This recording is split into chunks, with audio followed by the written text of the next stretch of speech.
I was born in Carmarthen Road. It was 122 then, the number was, and it was right opposite the Traveller's Well. The houses are down now. And I went to Cumbulla School, Cumbulla Senior, and then on to Mansfield. I left school at 14, and I went to try and have my trade as a motor mechanic in C.K. Andrews Uplands. But I had migraine and I couldn't stick it. So my father got me out of there and he got me into the management tube works, which is on the Landau Road. It was a German works before the war. And steel bars used to come in there and they used to go out perfect as a tube. I was called up to join the army and I went to Brecon. I'd done my training, and from there I was sent to Burma. We were on a boat called the Duchess of Bedford, which was confiscated during the war, and we slept down below on the bottom deck on the floor. It took us 6 weeks to get to Burma. We stopped at Aden, Ceylon then, and on to Burma.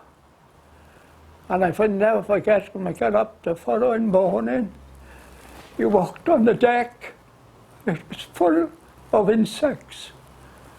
It was like walking on eggshells. I'm not sure what they were, but it got us up at 5 o'clock in the morning, paraded us on the deck, and it was like walking on eggshells. The amount of insects was from one end of the boat to the other. We then disembarked and they got us up to Calo, which was up in the mountains. And there was our base for the 2nd Battalion of the Welsh Regiment. Burma, worst country I've been in all my life.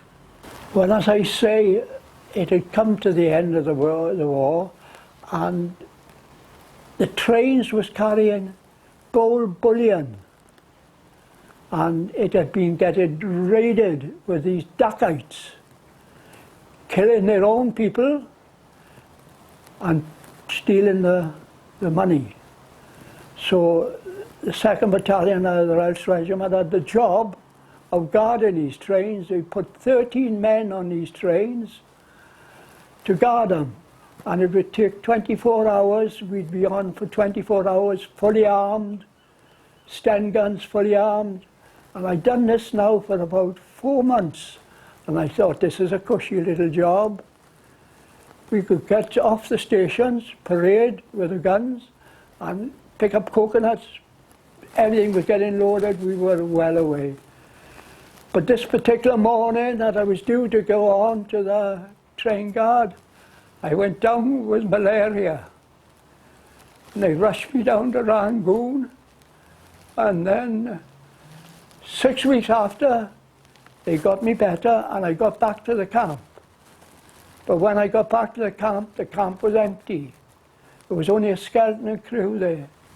These dacoits had raided the train and killed the 13 men, soldiers, and cut the sergeant's neck, and his head was over one end of the railway, and the corporals. So the whole battalion were out after these people, and it was many weeks before they came back. Now, we were in tents, we were, and there was about 13 of us or 14 of us in a tent. And of course, my job was just helping around because there was only a skeleton crew. But they started to come back and they caught these people, these dacoits, they caught them. They actually tied them to a tree and put a machine gun through them. And when they were coming drifting back to the camp, the officer came on to me and said to me, I'm moving you up to another tent. No, I said, I'd rather be here with the boys I know. But the boys you know, he said, were all killed. So that was it. Well, we kept on doing the train guards until I got demobbed and come home.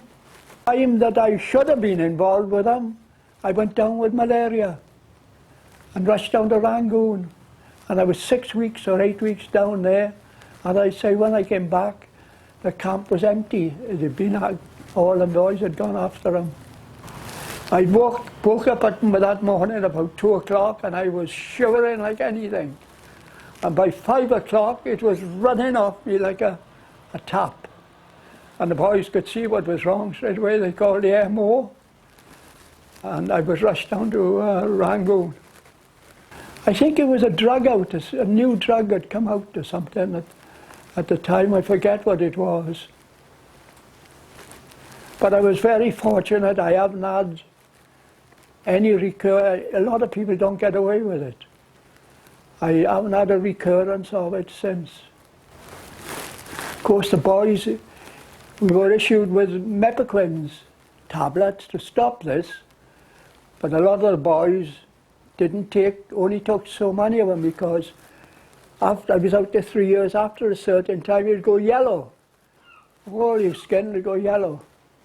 Well, we still guarded those trains because there were still more Dacites about. They killed the people that had done it at the time, but they were still, and these trains were carrying gold bullion, and it was very valuable to us, to the British, you know.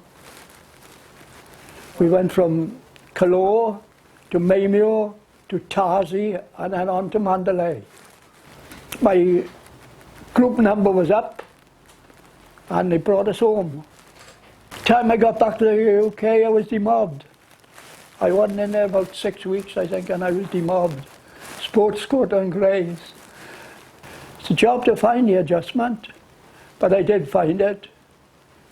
I worked then for Douglas on Velindre for a couple of, I think 2 years or 3 years, and then I went into the old ICI with Alloy. And from there, the Americans took it over, and it was a good job. I got a bag here, and there's a number of things I'd like to show you. Japanese officers' pips. It was given to me by one of the boys that had come back from the train guard. Some of the badges we wore when we were out there.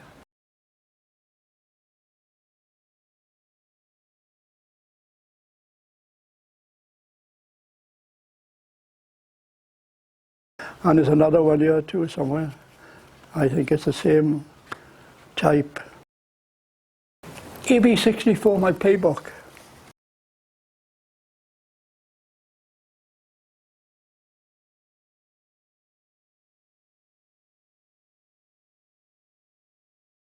I think this photograph was taken in the early days of my training.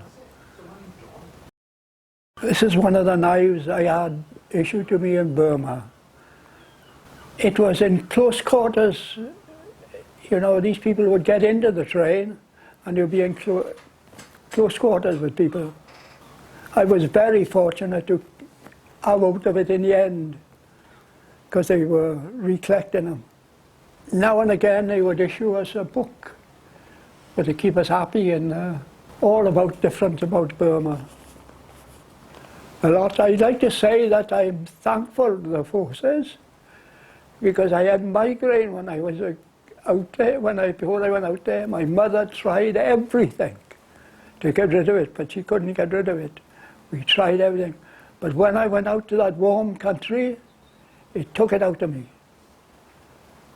That's what they, you know, I questioned it afterwards, how it had gone.